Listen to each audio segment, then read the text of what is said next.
কলেজে জগদ্ধাত্রী পুজো, তার জন্য এই শাড়িটা বের করলুম। নমস্কার, আমি লীনা, সকলকে সুস্বাগতম।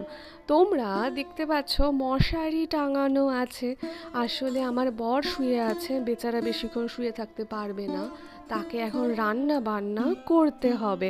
আর আমি এদিকে শাড়ি টাড়ি পরে একেবারে রেডি হয়েছি। না না, একেবারে রেডি হইনি, আমার এখনও একটু সাজাগোজা বাকি আছে। এদিকে আমার বর কিন্তু রাঁধছে, আমার বর না অপূর্ব রেঁধেছে। আসলে কি জানো তো, আমার শাশুড়ি মায়ের শরীরটা বিশেষ ভালো নেই, তার জন্য আমরাই রান্না বান্না করছি। আমার বর বলল যে তোমার তো আজকে তাড়াতাড়ি বেরোতে হবে, আমিই রেঁধে দিই।